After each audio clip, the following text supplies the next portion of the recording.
In the single bark formation, double A under center. The noob flinked out to the right. Arya the tailback. D is in a 4-3 defense. Ball is snapped. It's a flea flicker. Touchdown Bears! The two-pup conversion to come. And welcome into Pup Conversion, the only Bears NFL podcast where one of our hosts decided to go to prom today and got to have fun with her friend named Daisy. And it was neither of us.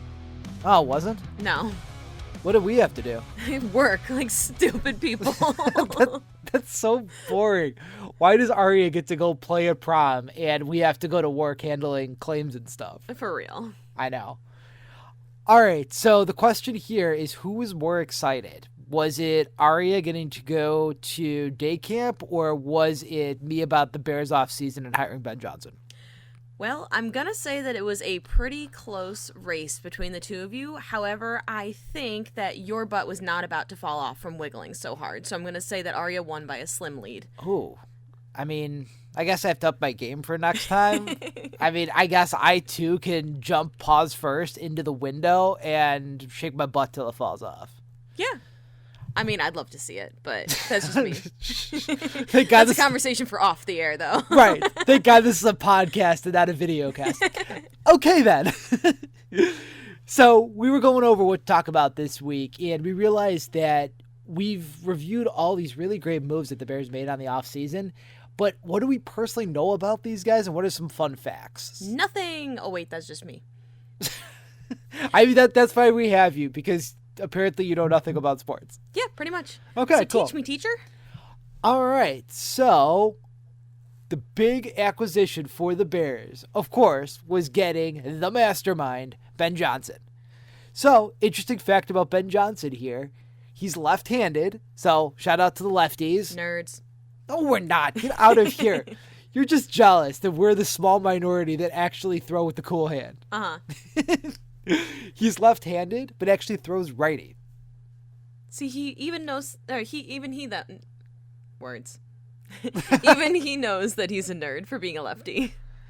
So you're saying that he's lefty, but he wants to break it, so he's throwing righty just to be cool? Yeah. All right, whatever.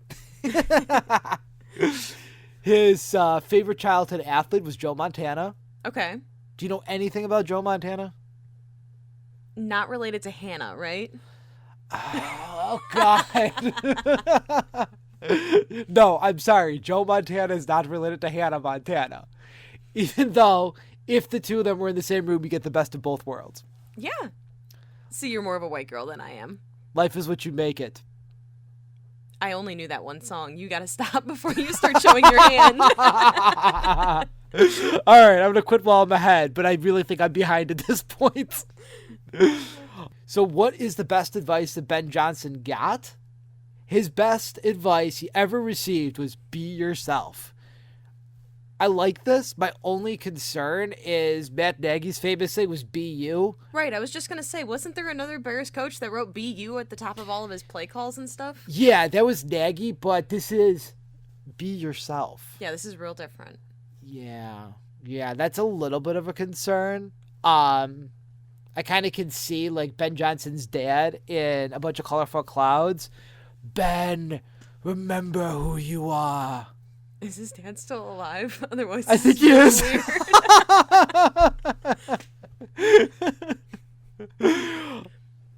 They also asked Ben Johnson, does he have any game rituals or superstitions? And his answer was, no, he does not. It's not like he eats the same thing, but he does listen to the same songs on repeat. I mean, so do you, though, so... I mean, yeah, I'm kind of a broken... I'm like a jukebox, just on the fact that, like, I only play a certain amount of songs, and, yeah, you're right. You know what? Now that you mention it, you're probably right. And finally, from Mr. Ben Johnson, they asked him toughest player or coach that he's ever had to coach against. His answer was Spags, the defensive coordinator for the Kansas City Chiefs. Okay. Interesting.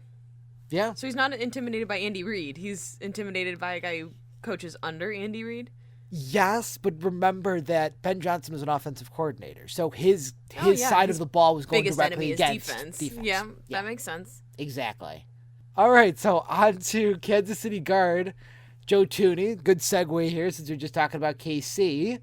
So they asked Tooney, who are you the most excited to team up with in Chicago? Can you guess the answer? Probably Caleb. Probably Caleb. You would be right.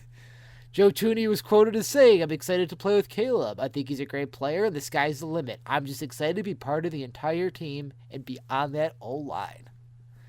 That's exciting. I like it. Who's his favorite childhood athlete? That is going to be LeBron James. Apparently, Joe Tooney grew up in Ohio as well. So that's why he had that connection with LeBron James, because LeBron James was from Akron, Ohio, was drafted by the Cleveland Cavaliers. So Joe Tooney, big fan of LeBron James. Interesting. Is there anything in Chicago that Joe Tooney is excited to see or do? His answer, to eat deep dish pizza, as well as going to a Bulls and Blackhawks game and a Cubs and White Sox game. And he's quoted as saying, I still got to figure out where my allegiance lies between the Cubs and the Sox. Well, I mean, he's a pro football player, so he can afford to go to a Cubs game because, dang, that's overpriced. Very overpriced.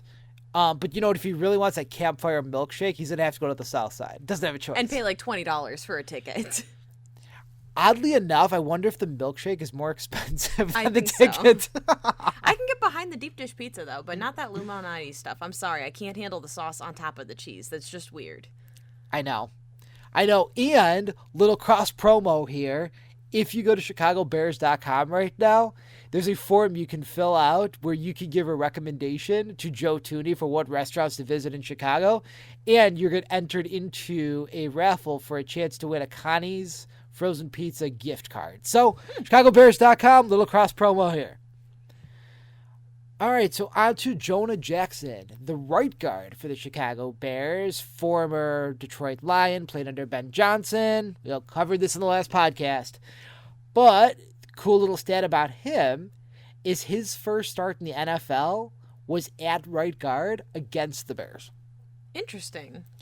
So little tidbit there. Is there even anybody from that original Bears team that's still with the Bears right now? I'm not going to lie to you. I don't know, and I don't think so. If it is, it's probably one of those special teams guys that's buried deep on the roster. Yeah. There's been so much turnover because we're talking about having multiple coaches, and there's been a lot of turnover. I just don't think there's probably too many, if any, and it might just be that weird special teams guy. Well, why do they have to be weird? Why can't they just be a special teams guy? That's a really good question. And I don't have an answer for you. Yeah, All right, so on to Mr. Drew Dahlman, the center. They asked him, who is the toughest player you've had to block? His answer was defensive tackle Grady Jarrett. And who does Grady Jarrett play for? I have never heard that name in my life. You don't know the name Grady Jarrett? No. It's not like we just talked about this last week that he was one of the big offseason acquisitions that the Chicago Bears made. Oh, dear. Okay, maybe apparently I did hear this name in my life. I've never met this man in my life. So, yes, Grady Jarrett, the now Chicago Bear, is the toughest guy that Dahlman's had to try to block, which is super exciting because guess what? He's on the Bears side of things, which is awesome. Do you have any hidden talents or one thing people don't know about you? Drew Dahlman says he could juggle. He could juggle up to 5 balls with another person. Interesting. I can juggle 3.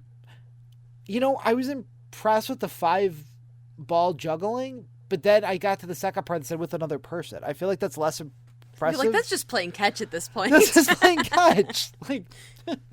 No, I mean, honestly, I'm laughing about it, but let's be honest, I can barely juggle 1 ball, much less 5. Yeah. All right, so interesting little fact with Drew Dahlman. His dad was a center and guard named Chris Dahlman, and he played for the 49ers and the Jags from 1993 to 2000. So he comes from a pedigree of successful centers. And what's super kind of cool, that's correct, is that Chris Dahlman had won the Super Bowl with the 49ers. So they'd asked Dahlman, what do you actually remember from that Super Bowl? And he said that the thing he remembered the most was after the game, he put on his dad's shoulder pads and his helmet, and he was absolutely pumped because he thought he looked so cool in his dad's giant shoulder pads and helmet. Okay, if they win the Super Bowl, he needs to go find his dad's equipment and put it back on again. But now it's going to fit him. Maybe not. We don't know. Are you proud of me that I called it equipment, though, and I didn't call it a costume? I think that's the first time that you've called it correctly and not called it a costume. Yeah. You're such a theater nerd, you know that? Sorry. And the final interesting fact, this one I actually think you'll like because it's less sports related. Okay. Drew Dahlman's middle name is Brazil. And you know why his middle name is Brazil? Because his last name sounds like a nut, so they wanted his middle name to sound like a nut, too? What the hell nut is called a Dahlman? Like almond? Oh. And then a Brazil... I really thought you were going to say, what the hell is a Brazil nut? And I was like, okay, I'll give you that one. But you don't know what an almond is? No, I don't know. Yes, I know what an almond is. It's just... Yeah, now that you're saying it out loud, that actually does make somewhat sense. Yeah. So, Brazil was actually his mother's maiden name. Interesting. And on his mom's side of the family, his grandmother was from Brazil, and that was also her name. So he has all these little connections to the name Brazil, and that's why his middle name is Brazil. Honestly, I think it's kind of cool. Yeah. On to Olamide Zacchaeus. Olamide Zacchaeus. Good job on the pronunciation. So proud. Oh, wow. Thank you so much. Zacchaeus went undrafted out of Virginia in 2019. And guess what? He's about your height. He's 5'8", 193 pounds. That's really optimistic of you to say that I'm anywhere close to 5'8". Yeah, and honestly, if I was comparing it to my wife, I probably should have said a poundage either. Yeah, no. Don't appreciate that. Thanks. Final podcast. Well, we're still married. Yeah. So in Zacchaeus' rookie season, he set an NFL record for the longest first reception in league history. He had hauled in a 93-yard touchdown on a pass from quarterback Matt Ryan. And that is still a record that is up to today. Who does Matt Ryan play for? So Matt Ryan used to play for the Falcons. Had a couple of years with the Colts, but now he's retired. He's now an analyst. I was hoping you weren't going to say that was another Bears player that I should know the name of. No, thank God, no. I'm not going to set you up for those anymore. No, you literally are in one of our future segments. Yes, I mean, to be fair, to tease that is the future, but... So Zacchaeus was also a high school teammate of DeAndre Swift, the Bears running back. They both went to St. Joseph's Prep in Philadelphia. And I actually broke down Zacchaeus' stats a bit. He is a very good middle of the field wide receiver. So out of 506 yards last season, he racked up 439 of them between the 20s. So that means that's that middle of the field. That's going from the 20-yard line on one side to the 20-yard line on the other side. He had 178 yards in the first half and 328 yards in the second half. So a late-game receiver, which is always helpful. In the first quarter, 78 yards. In the second quarter, 100 yards. In the third quarter, 72 yards. And in the fourth quarter, where the game is on the line, 256. And 157 of them came in the fourth when they were within 7 points. So again, late game clinching receiver. His splits as far as for home versus away, 234 at home, 272 on the road. So he's good on the road as well as at home. And he had 304 yards and 3 touchdowns in games that were within 7 points. Versus when it was 15 plus, he only has 134 yards and 0 touchdowns. Why that's important is it really is just underlining that when the game is on the line, he's there. Eberflus is still holding that timeout from Detroit. Yeah. I'm going to keep making that joke because it's true until he uses a timeout, which he's not going to. Yeah. Anyway, so back on topic here. The little-known Durham Smythe. He is a blocking tight end that the Bears had signed this offseason specifically to take on that second role of tight end behind Cole Kmet. More known for the blocking, like I said. So a couple of little stats on him. Ben Johnson was his wide receivers coach when they were both with the Dolphins. And he's also a former teammate at Notre Dame of Kmet. So the two have actually played on the same team together, both as tight ends. There's a lot of connections and like former partnerships and things like that going on. Isn't that exciting? It is. I feel like it's going to build good chemistry. Heck yeah. Couple of quick little hitters here. His first sport was baseball, and he had opportunities to play as a catcher, but then decided on football instead. Yeah, better way to get a concussion. Right. Okay. He's also part of an O-line in Notre Dame that won the Joe Moore Award. That is the toughest O-line in the country. And finally, he has two nicknames, Diesel and Steady. Diesel and Steady. I feel like those are the two, like, opposites of having a night out on the town with the boys. They'll be like, yeah, Diesel, let's go. And then you hit a couple clubs and you're like, whoa, Steady. Right. Oh, whoa there, Maurice. Dun, dun, dun, dun, dun, dun, dun, dun, dun, dun. And nobody's going to understand that unless they've seen that meme. Right. And on to the apparently unknown player that we've never heard of in our life, Grady Jarrett. Never. Never in our life. That life. name means nothing to me. Have you mentioned him before? Oh, my God. He was asked who's the most excited to team up with in Chicago. Montez Sweat. I know. We changed it up here. But he's excited to play with Montez Sweat. To be fair, he is going to be another pass rush option opposite Montez, so that is going to be kind of exciting to see. He was asked the most famous person in his context. He said Ray Lewis, the former linebacker for Baltimore. He said he has a lot of football guys in his phone, but his mother would say that she is the most famous. Shout out Mama J. I don't know if I'd be ballsy enough to name a specific football player if I had a bunch in my phone, because I'm pretty sure every single one of the other guys that were not named would be pretty salty about it. Yes, but Ray Lewis is a good one because of the fact that he has a criminal history. So as far as I'm concerned, that's the guy to name because the other guys aren't going to really have a beef with you. Ray Lewis might. You don't actually know. Good call, Grady. And call up Mama J. Asked him if he has any pregame rituals or traditions. He said he likes to get to the stadium early. He usually takes the first bus with the trainers and staff. And he likes to take his time, walk around the stadium a bit. And he likes to do a specific stretch routine. And he likes to do a couple of personal rituals. Hold up. He's a pro football player and he has to take the bus? He can't afford a car? No. There's team buses. When you go to the stadium, you get on the team bus. Oh, is it like a party bus? Yes, you know what? There's poles and everything on it, and there's music going, Yeah, because previous conversation, dun, dun, dun, dun, dun, and, Maurice dancing with glow sticks. Who in the hell is dancing to that music in the club? Not that I've been to a club, but... I don't know. This No. This is outside my scope of expertise.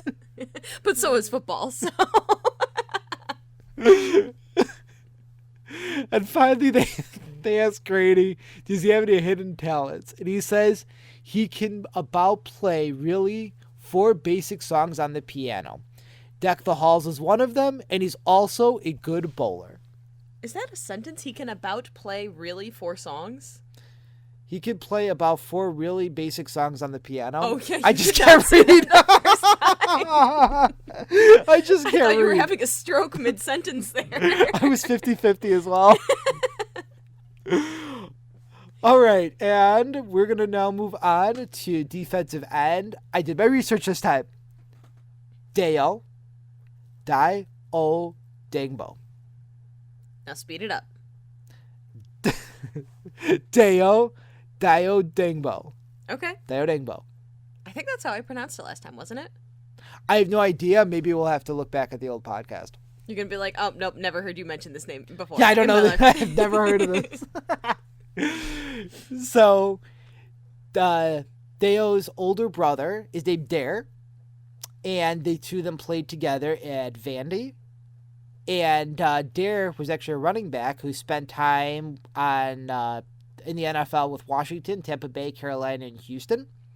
And the brothers have faced each other 8 times in their professional careers. And Dare leads the series 2-5-1. What's 2-5-1? Sorry. So 5 wins, 2 losses, 1 tie. So apparently they tied at some point. They asked, one of the big things with him was they were talking about he didn't necessarily put up a huge amount of sack numbers. So they asked him, will he take wins over sacks? His comment was, for me, it comes down to just being the best player I can be.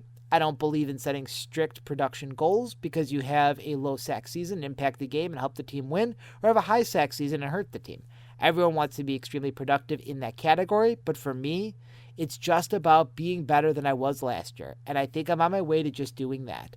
I've seen it with my play so far and can't wait to put it on tape on Sundays. I like that attitude. That is a good attitude. Right. Completely agree. All right, so if you want to close your ears for one that's a little less sanitary, do you have any rituals or traditions on game day? I walk around the field barefoot when I first get to the stadium. I'm very superstitious about it. I started that halfway through my second year in the league, and I've done it ever since. See, I'm all about walking barefoot in, like, nature and stuff, but that AstroTurf, man, like, they're, like, people spitting on it and peeing on it and spilling drinks on it. Like, that's just gross. I know. Okay, you like this one better. What is a random fact or hidden talent?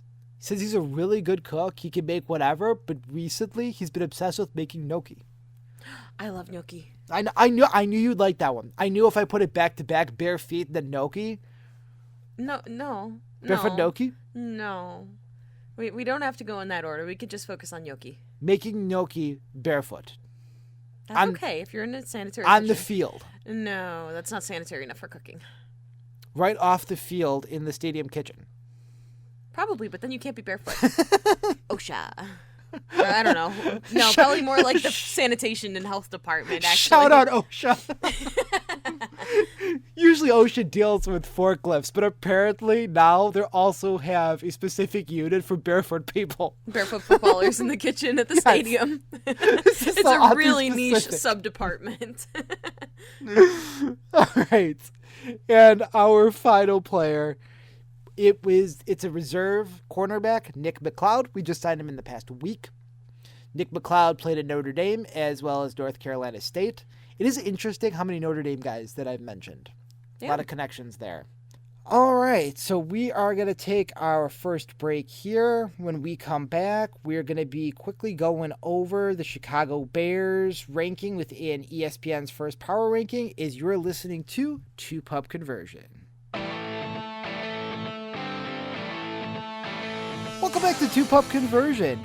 So on the quick break, I was asked what our next subject was. I said we're going to be discussing the Bears power ranking number, and I was asked why we're not talking about gardening. It's a valid question. We just talked about the Bears last time. So what do you think? You think we talk about the Bears once on a Bears podcast, then turn around and talk about gardening after that? Seems only fair. Okay, next time we'll find some kind of subject that is gardening and Bears related. Bet.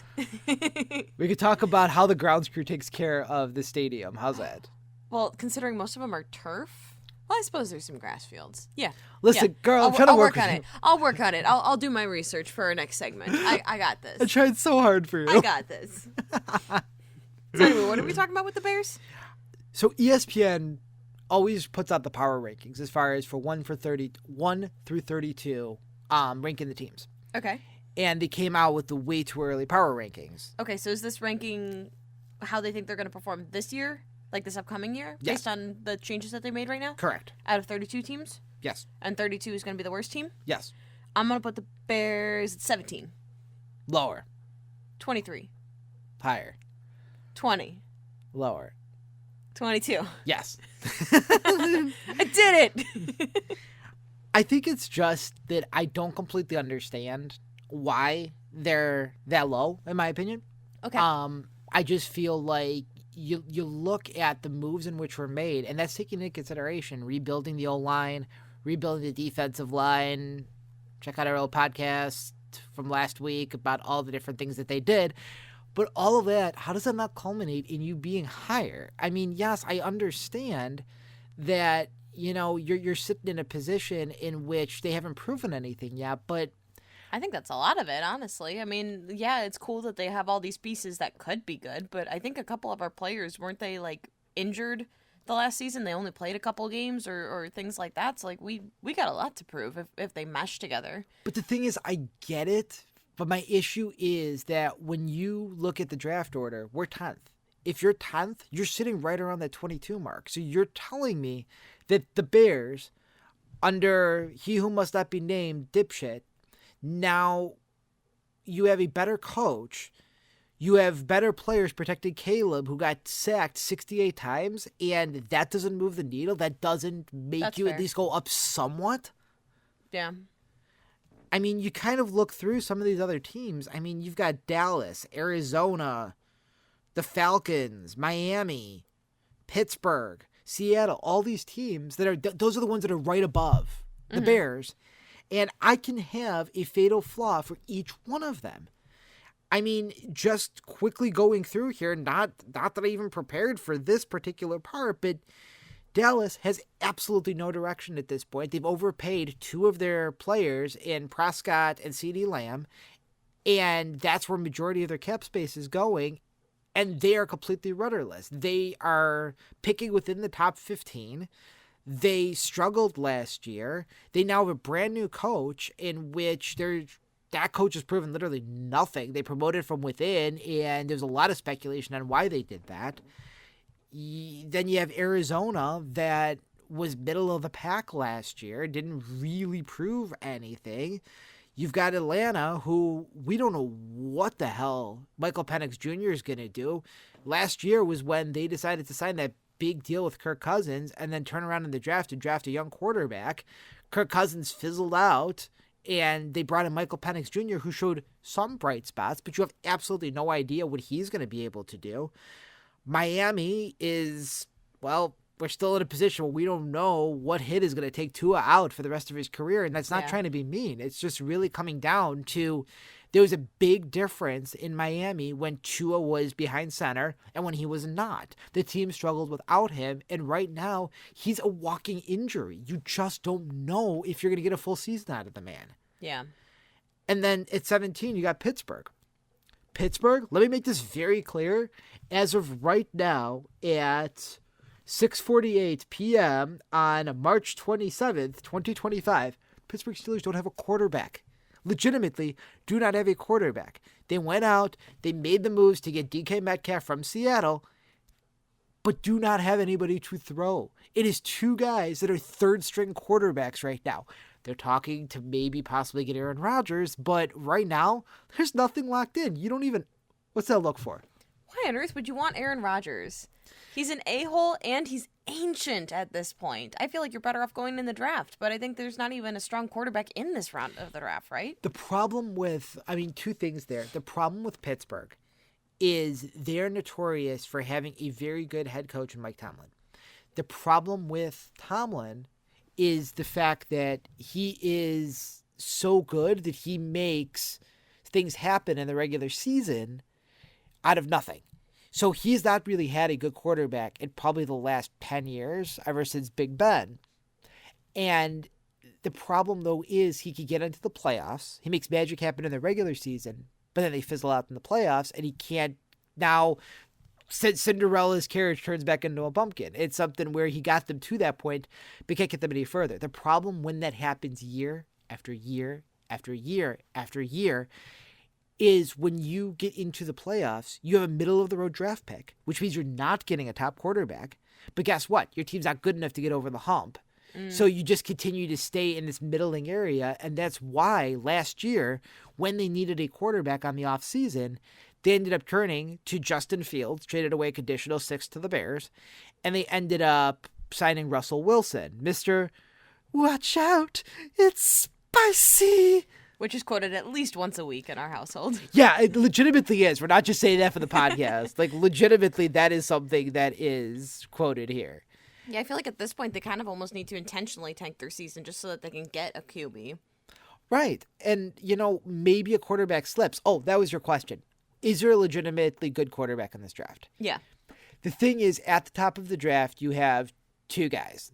The consensus number one is Cam Ward out of Miami, and the second one is Shedeur Sanders out of Colorado. What I am hearing, again, I am not an expert in the NFL. I'm not the best with college football either, so I rely a lot on the ESPN experts. What I keep hearing is last year in the draft, in the top 12 picks, there was 6 quarterbacks picked. Caleb Williams, I'm going to test myself here. Caleb Williams, Jaden Daniels, Drake May, Michael Penix Jr., J.J. McCarthy, and, oh, God, I can see his face, Bo Nix. What they're saying is Cam Ward is a decent prospect, but if you had all of those 6 quarterbacks and Cam Ward goes 7th. So what they're saying is great, you're the number one, but I mean, you're kind of the tallest of the Munchkin Guild. Like, does it really matter at the end of the day because of the fact that you're the best here, but that doesn't mean that you are going to be the super successful quarterback in the league. And then you have Shedeur Sanders, and really, he showed flashes of being something, but can he now take that onto the NFL field? And he did get a lot of notoriety at Colorado because his dad is Hall of Fame running back Deion Sanders. I mean, it's something where, in that case, when I am looking at mock drafts, yes, I study mock drafts because I want to know what the Bears are going to do. Nerd. I really am, and Yeah. I do not deny that in the slightest. When I'm seeing mock drafts, Shedeur has been mocked as high as number 2 overall to Cleveland.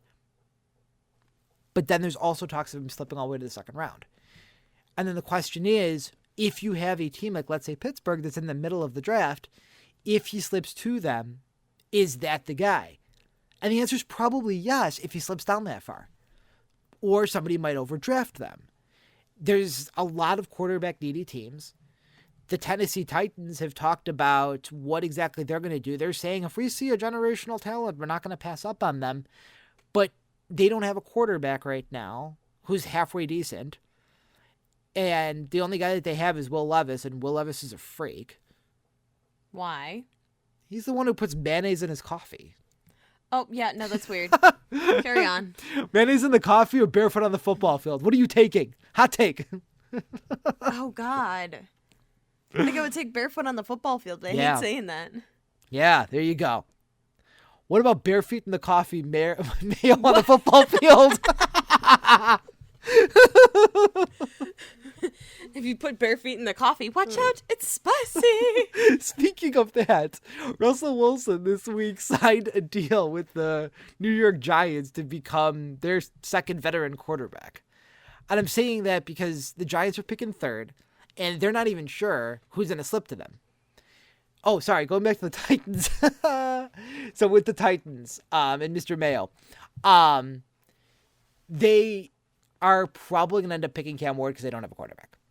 So that's probably where that domino is going to fall. But then after that, the Browns are in a really tricky situation because the Browns are stuck with a massive contract and a lot tied up in Deshaun Watson. Deshaun Watson has all those allegations against him. And that if that's not bad enough that he's just a really shitty human being, the other problem is he's playing like crap. He's really bad. He's injury prone. He tore his Achilles last year. Ooh. He's really bad, but all your money's tied up in this guy. So the only way to potentially right the ship is to be able to have a young quarterback because, as we discussed on the podcast last week, those rookie deals allow you to make a lot more moves. So you could have somebody like Shedeur Sanders come in and kind of, if he's halfway decent, right the ship because Deshaun's taking your money. But guess what? At least you have somebody who's coming in For cheap. Yeah, and then you get from under Watson's contract in the after this year. And then it's at that 3rd draft spot is where the Giants are picking. And because they don't know who's going to slip to them. Maybe Cam Ward does slip to them. Maybe Shedeur does slip to them, but they don't know that. So in the past couple weeks, they signed Jameis Winston as a veteran option, and then they went out and got Mr. Spicy as well. So now they have a couple of options. That doesn't preclude them from being able to draft a rookie in the first round. It's just now you have options just in case that doesn't work out.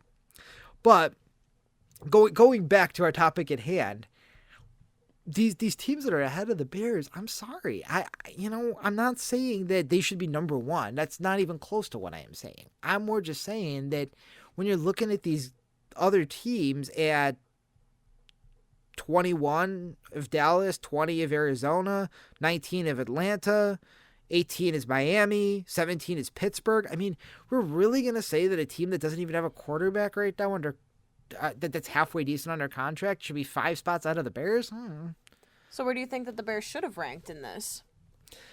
All right, so I could probably rapid fire through this. So I think they should have been ahead of the teams I already mentioned. Mm-hmm. I think at 16 you have Seattle that I don't know what to make of them because they overhauled their roster. This offseason is where they decided to get rid of their trade away Geno Smith, their starting quarterback, to the Raiders. Then they signed Sam Darnold, who had a resurgence last year, but I don't really know what exactly that means when he's going into a brand new system. They got rid of their star wide receiver in DK Metcalf, sent him over to Pittsburgh, then signed Cooper Kupp, who was really good, but now he's kind of on the tail end of his career. So it's just kind of like this back and forth of like they replaced pieces with other pieces, and maybe they'll be decent, maybe they won't, but I think it's very hit or miss at this point. San Fran, I don't know what to make of them either. They were really competitive for years, but then I think the Piper finally came last year. They were extremely injury prone, and now on the off season, they're losing a bunch of really important players. I mean, they're losing Deebo Samuel. They're losing Hargrave. They're losing Greenlaw. They're losing one of my favorite names, Hufanga. Their safety. Like, at the end of the day, they're losing all these pieces. And again, Kyle Shanahan's a really good coach, but I don't necessarily know if that translates to getting to put a bunch of pieces together and making it work. So, okay, now we're already up to 15. So I would say after that you have Tampa Bay, Houston. I think those teams have the potential to be better than the Bears. So I probably, if it was up to me, I'd move them up from 22 to 15. Okay. I mean, I guessed them at 17, so... What? I guessed them at position 17. You guessed them at 7. Yep. Yeah. I'm just hearing things. It is what it is. Yeah. I mean... All right, so we are going to take another break here. When we come back, we are going to quickly do a Hurry Up Huddle, so going over a bunch of NFL topics, get some reactions on those, and we'll be wrapping up with a brand new game at the end of our show tonight. Exciting! I know. So you're listening to the TwoPupConversion. Welcome back to TwoPupConversion. So we are going to try to hit a Hurry Up Huddle topics here, try to spend 3 minutes on each one, and hopefully we don't get bugged by Aria Bark, because our little sound to go to the next one is going to be a barking dog. So, you ready? That'd be great. Let's do this. All right, topic number 1. Deion Sanders walks back his claim on what teams can be drafting Shedeur Sanders. So he had come out publicly and said there's only a handful of teams that he's willing to let his son get drafted by. And if they picked him and he did not approve of this team, it was going to be an Eli Manning situation, which is basically when Eli Manning got drafted, his father said, you know what? I don't want you playing in San Diego. I don't like it there. So you know what? Another team has to trade for you. Otherwise, I refuse to let you play for them. And then ended up going to the Giants. All right, but honestly, like, okay, they're pro footballers. Like, how much say do their parents really have in these trade deals? I could understand with, like, Lonzo Ball and whatever. Like, I get, like, a situation like that because he was a college player. But these situations, I don't know. Well, I mean, Shedeur Sanders is coming out of college. He is a college prospect. It's what team is going to draft him. Yeah, okay. So, I mean, I kind of feel like it's overstepping. But now Deion Sanders has walked it back, and he says that my son would be lucky to be drafted by any team. Right. Just be happy that your son can play at that level. And I think a lot of why this is happening is because he's getting closer to the draft and realizing that, like we discussed in our previous segment, we don't know where Shedeur is going to get drafted. What are you going to do if he slips out of the top 5 and ends up with something like a Pittsburgh or Vegas or something like that? And you already said, well, he can only play for 3 different teams. Well, guess what, sir? Maybe he does, maybe he doesn't. I don't really know what you want us to say, but now he's walking it back, so So who were the teams that he said he could play with initially? Oh, God. He had specifically mentioned New York as a good landing spot. I think that a lot of where this is coming from is he wants his son to be in a major market. Mm-hmm. I think that going to, and no shade on them, and I could say it because of the fact that they have a star quarterback already, a place like Cincinnati with the Bengals, there's not as much attention there. The media market's not as big in Cincinnati as it is in New York, Los Angeles. I'm not going to say Chicago because I don't want him. Okay. But yeah, I mean, I think that it's just, it's overstepping. I think that whatever place he goes, you know, he has the potential to turn around a franchise. I'm not guaranteeing that he can, but he could. I mean, there's been guys that get drafted, and I mean, look at Jaden Daniels last year. Went to Washington, who was a moribund franchise, and was able to turn them around and really be able to do something. And got them into the playoffs. They were one step away from going to the Super Bowl. Yeah, Philly steamrolled them, but at the end of the day, you don't know if your kid's good enough, you might turn around the entire franchise. Yeah. All right, so that's the bark. On to the next one. Matt Pryor signs with the Eagles. So, Bears last year, we know that they had a rash of injuries. We understand that there was a lot of turnover on that offensive line, and Matt Pryor, I mean, is he a star? Absolutely not. None of the guys were stars last year on that offensive line, except for possibly Braxton Jones and Darnell Wright. Other than that, but the thing was Matt Pryor was able to step in and take on any of those positions on the interior offensive line, and he wouldn't have been a starter, obviously, because of Tooney, because of Dahlman, because of Jonah Jackson. But what he would have been able to do is provide you with some depth pieces. And unfortunately, he goes to the Eagles. Also in recent news, former Bears draft pick as well as right guard Tevin Jenkins signed with the Seattle Seahawks. So we're losing some of the depth on the offensive line, which is not something that you necessarily want to see. But there was some injury concerns with those guys. So I think it's really easy to talk about all the great moves that the Bears have made, but I do think there's some depth you still need to sign. Yeah. Just because we have a strong first line of offense doesn't mean that we should just let it stay one deep. I would really like to know how often you can play an entire season without actually having to take 1 or 2 games off due to injury. I just feel like every year, every player has at least some games that they have to sit out due to injury. Yeah. So it's just so important to have those guys as backups, just in case. I mean, where we're sitting right now, the Bears are in a very good spot for starting offensive linemen. Do I think they're going to hit some in the draft? Absolutely. Absolutely. You've got enough picks. You know, you filled a lot of the different holes. So now getting those depth offensive line pieces could be very important. I think that it's very interesting if you make certain picks in the first round, what the downstream impact is. So let's say that at number 10, you look at the board, all the guys that you were thinking you might want to get as far as for big playmakers are off the board.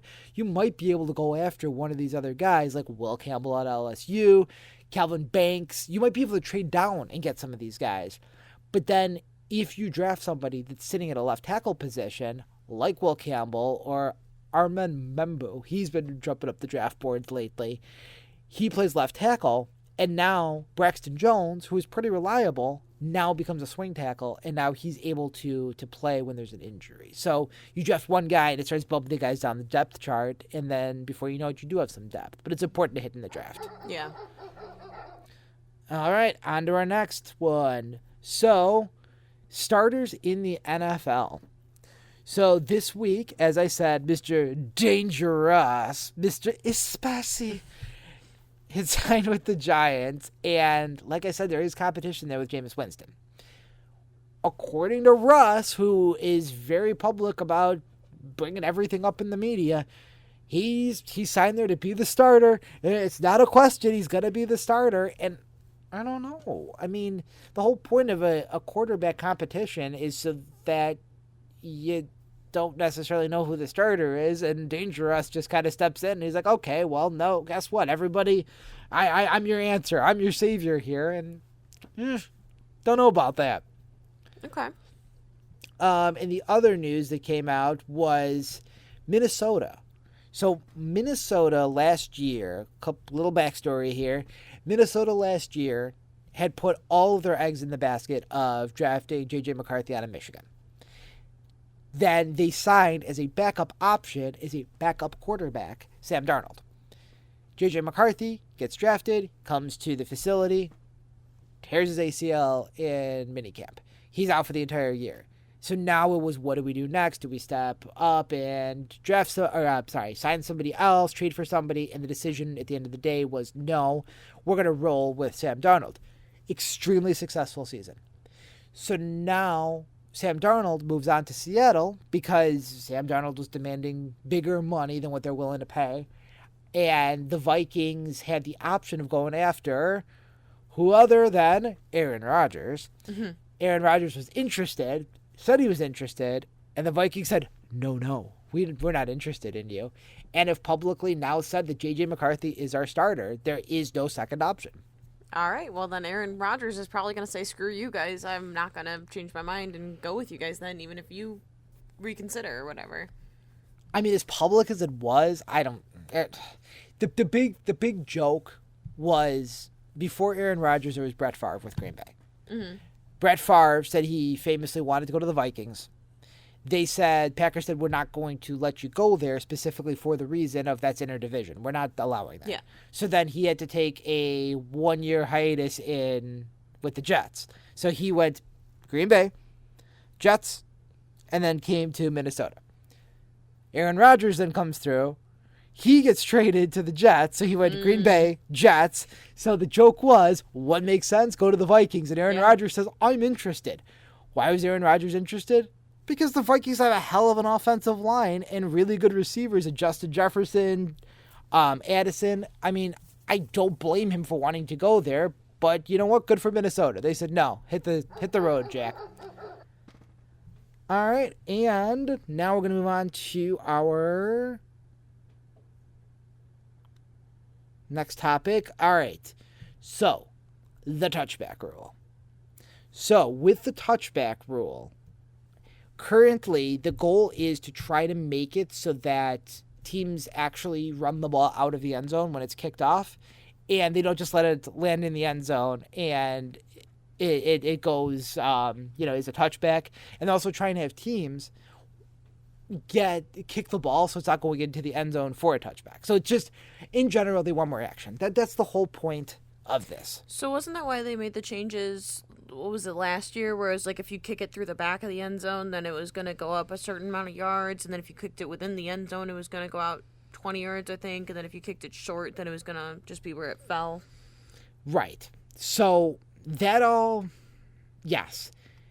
Now the NFL is looking at it and saying that they don't feel like they incentivized it enough, even though I think they did. Please understand that. But right now, if there is a touchback, and you kick the ball into the end zone, it goes to the 30-yard line. Mm-hmm.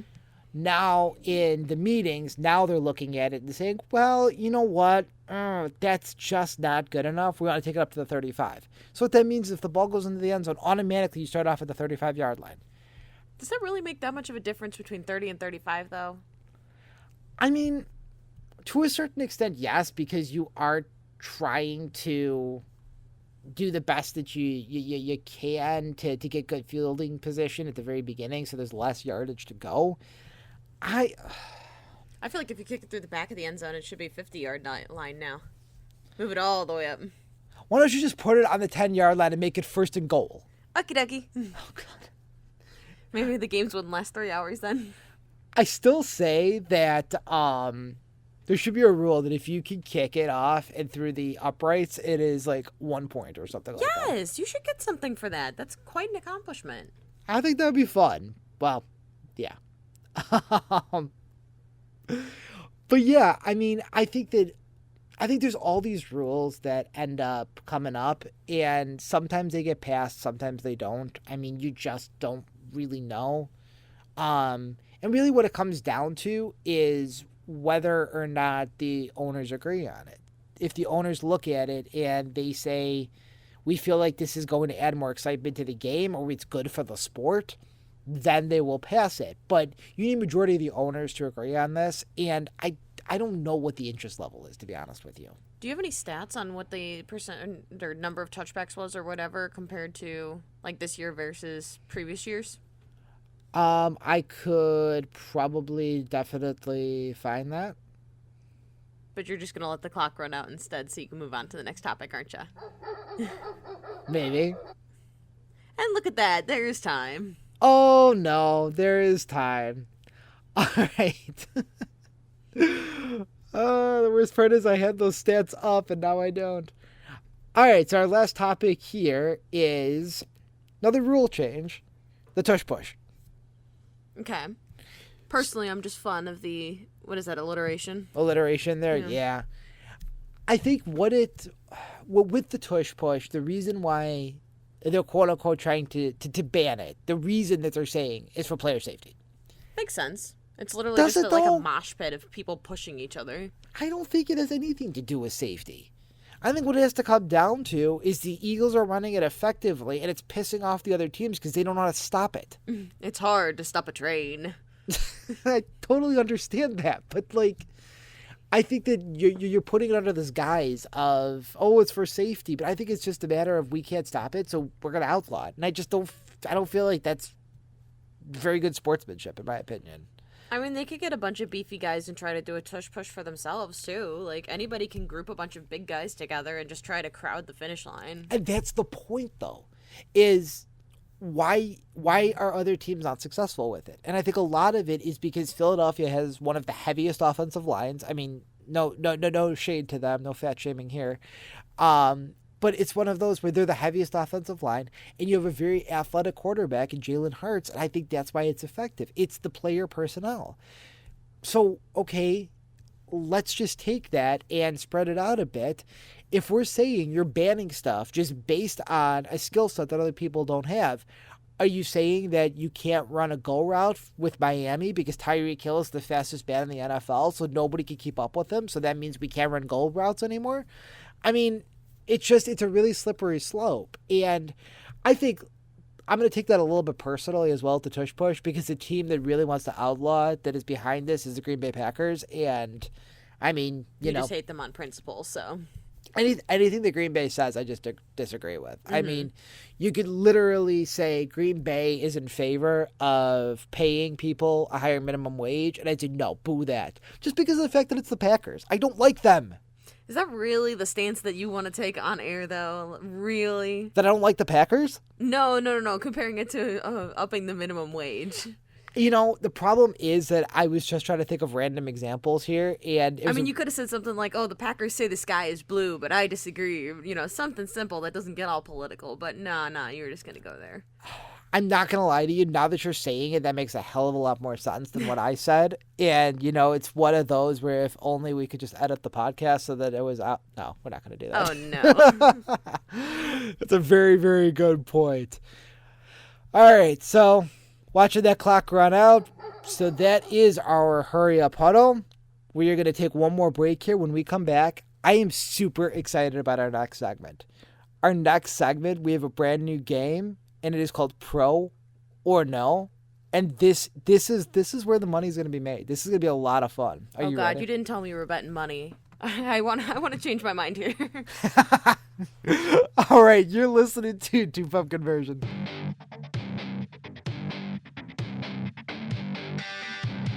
And welcome back to the final segment of Pup Conversion. The picker wheel is set. The stage is set. We are going to play Pro or No. Da-da-da-da-da-da-da-da. All right, rules are very simple here. Are they a pro football player or no? I'm going to give you random names, and you have to tell me, are they a pro football player or no? Okay, what's this range that we've got going on here? Is it like pro football player or like Master Chef or like Bob Ross or some shit or? So the fun thing is, because I created this list, pro football players are definitely on there. These are not all fake. There's some names that I just made up. There's some ones that are fictional characters. There's some people that play different sports. Oh, sweet Jesus. I know. I'm excited. I'm not gonna lie to you. That was not my excited voice. Are you sure? No, you're gonna have fun. Okay. I'm not gonna lie to you. I'm gonna save the picker wheel because I have 82 names on here. Isn't that ridiculous? Yeah, you had a little bit too much fun prepping this segment. Oh, I'm so excited for this. You have no idea. I've been waiting for this for like a week. All right, Are you ready? Here we go. Here we go. Here we go. And our first name is... Stop laughing. I'm sorry. It's hard not to. Jeremiah Fasty. No. Final answer? No. That sounds made up. All right, you're right. There is no Jeremiah Fasty. You literally giggled as you were about to say it, so I figured that was a no. You just giggled at how clever you were. I know. I thought I was pretty damn cool. All right, what's next? Next one. Carlos Dallas.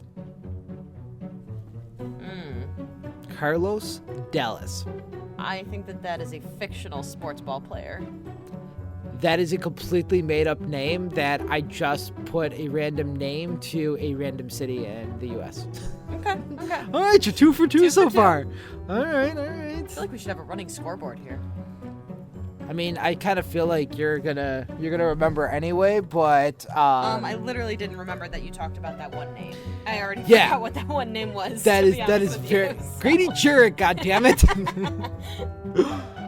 All right, your next one. Richie Incognito. Richie Incognito. Isn't that Nito? Richie Incognito.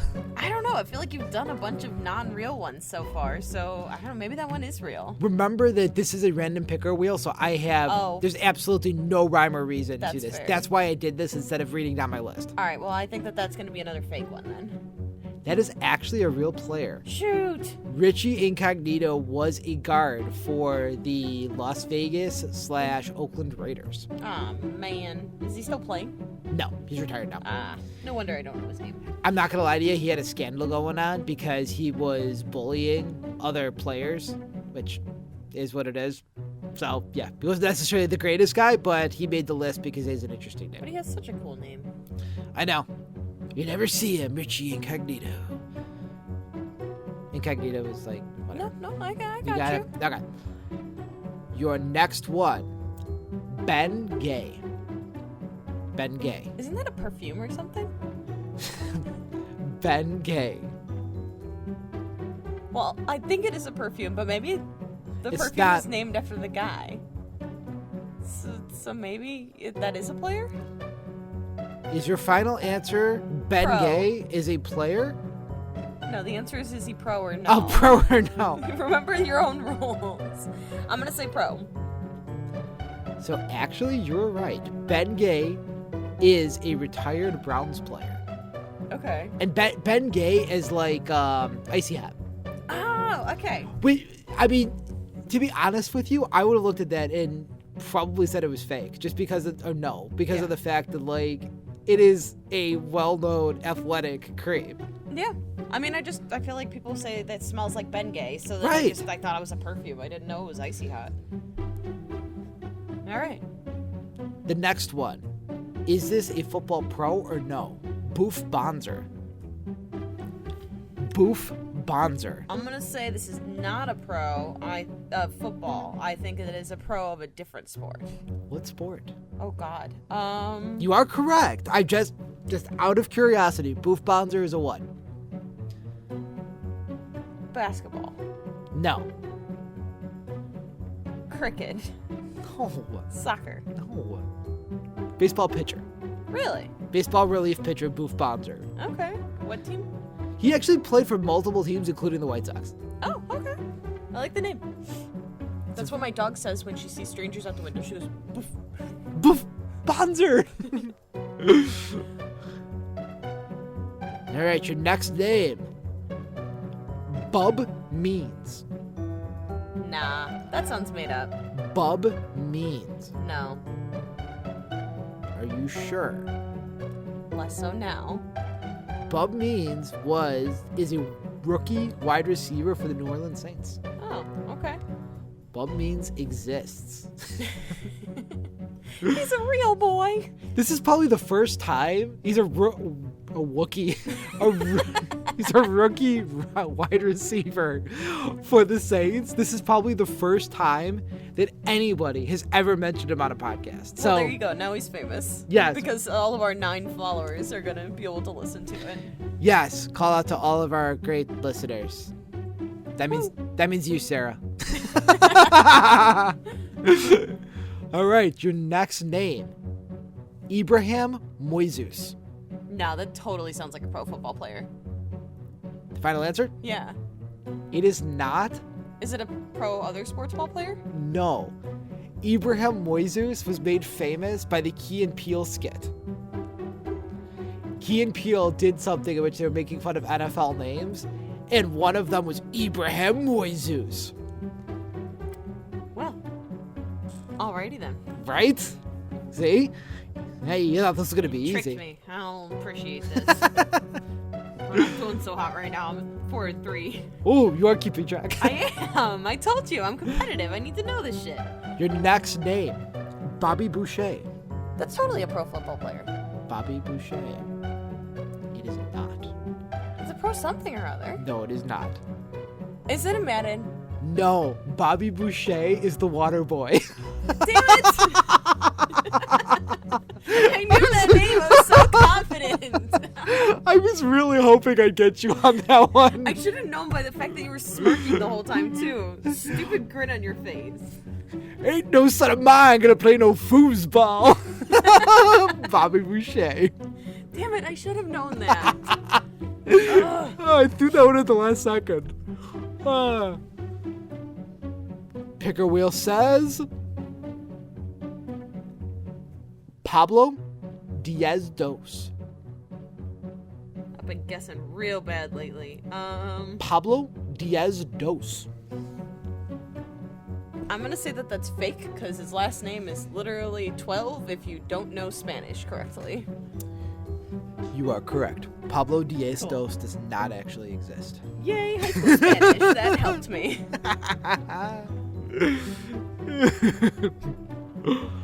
Is that one you made up? Yes, it is. Okay, with your single semester of Spanish or whatever it was. I think I did pretty good. I'm not gonna lie to you. Well, it's guys. better than the gato and fuego that you always talk Oh, about. God. So Yes, in mi casa, yeah. homie. No. Liddell Cannonball Titcomb. No. Liddell Cannonball Titcomb. No. No way. Here's the thing. Is he a pro player? No. Was he a pro baseball player? Yes, he was. Was Liddell his nickname Cannonball? Yes. Okay. Liddell Cannonball No Titcomb. self-respecting parent, I would hope, would name their child the middle name Cannonball. Right. So you're right. You're right for this exercise. Did he actually exist? Yeah, he did. Okay. He was, yeah. Well, yeah. that's a different game. That's round 2 of the game. Your next name. Guy Whimper. Guy Whimper. That one seems pretty innocuous, so I feel like that one is a pro because you try to throw me off. Final answer? I think so. You are correct. Tackle Okay. for the Jacksonville Jaguars. Okay. Guy Wimber. All right, getting back in the Good running call, here. good call. And our next one is Kiki Cutie. Kiki Cutie. Sorry.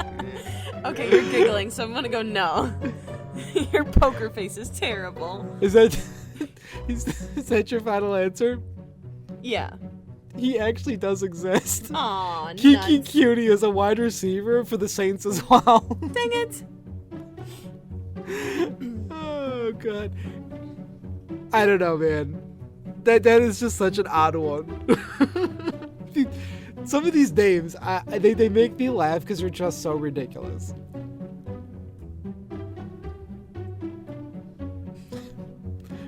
Next one, Jake Butt. Pro. Jake Butt. Pro, and I feel like you picked him literally because his last name is Butt. That is correct on all fronts. Yeah. He's No, a he's if a nothing else, I know my husband. he's a retired tight. I shit you not. Oh wait, he's a tight end. I shit you not. Jake Butt is a retired tight end from Notre Dame. Okie dokie. That's a joke that we can't make on the podcast, but So, in that complete sentence, I said, no shit, Jake Butt is a tight end. I just, clip that and send that to the Radio Hall quality of Fame. podcasting content right there, guys. Champ Bailey. Pro. Pro. Famous defensive player for the Broncos. Aaron Belikai. Aaron Belikai? Aaron Belikai. That sounds like a real name, but is it a real footballer? I'm gonna say no.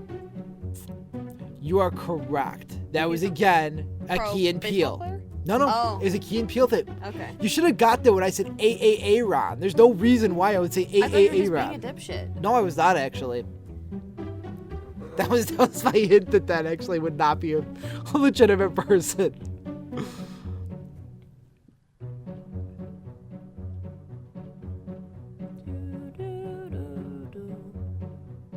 Zooey Blubberworth. No. Zooey Blubberworth. No. No. No. That was a random funny name generator. Gonna go see the dolphin show. Zoe Blubberworth is performing today. I know. Yeah, I think that one was a little bit too obvious. I'm not gonna lie to you. I mean, you said it was You too have to give hard. me some easy ones though. Right, yeah. you said it was too Yeah, hard. Throw me a bone occasionally. Hot dogs. What? I'm not doing very good with keeping score. I keep switching back and forth between doing the ones I got right and the ones I got wrong, and whether it's pro or no. And so I keep screwing up my score. I think okay. I'm at 10 and 6, but who the hell knows? I'm gonna go back to the podcast Insta replay. Yeah, you're gonna have to. Osmotus Buckshank. Osmotus Buckshank. Isn't that the process where water goes through the cell walls? That's osmosis. I'm gonna say no. No, that is another Keel and Peele. Keel and Peel. Keel and Peele. Key and Peele. Shout out to those comic geniuses. At least I didn't put some of them on there. Like, one of my favorite Key and Peele ones was dolphin noises. So I knew that would. So you did Zooey McBlubberworth or whatever it was instead. That's a random name generator. Yeah, so Yeah. you have no responsibility for that. All right, you ready for this one? Okay. John David Booty. Real. John Pro. David Booty was a pro. That is correct. You Yeah. just go with butts and booties. Like, you're a booty man. What do you want me to do? You want me to come up with names that might be real, might not be, might be real, might be fake, and you're not gonna expect me to put somebody out there named John David Booty? Are you kidding me? I should have anticipated this. He was a quarterback, not a tight end. For what team? He was with the Vikings for a bit. Now he's a free agent. Gotcha. Okay. Gooman. Gooman Mudfatted. No. Gooman Mudfatted. No. Random name generator It's a again. random name generator.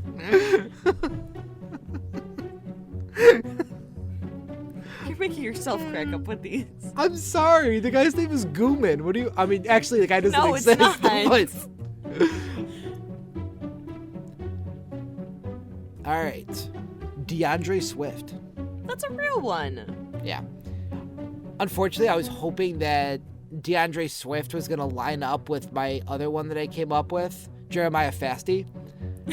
I was really hoping that those two were going to line up together, and they didn't, which I'm so disappointed that they didn't, but I'm revealing what the thought process was. DeAndre Swift and Jeremiah Fasty. Did you just go through and find a bunch of, like, real names and then try to come up with, like, random other things? So, like, Juju Smith-Schuster. Okay, it's going to be Boo Boo Jones Booster.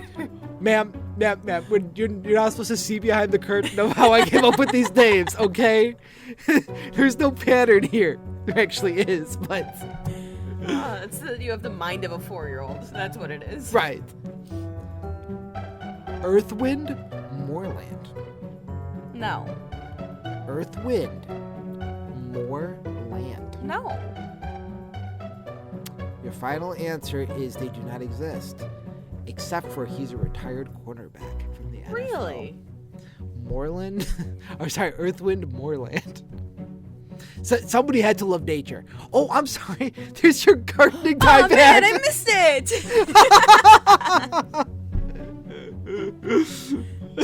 Tying it back. Tying it back to our first, second, third segment. That's all of them.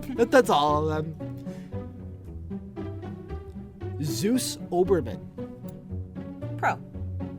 Does not exist. I made him up. Really? Wow. It actually was a pretty decent one. That Thank was you. not complete shit, as you like to say about my cooking. Wow! All right, we will do two more. Okay. CJ Ayu. Pro. CJ Ayu. You are correct. He was for the Rams. Okay. His write-up says, we wonder if he had allergies. All right, now final one of the night. We will keep this wheel and we will do this again at some point in the future, but our final one for tonight is going to be Anthony Weiner. Pro. No, he was the disgraced politician that sent his meat over Twitter.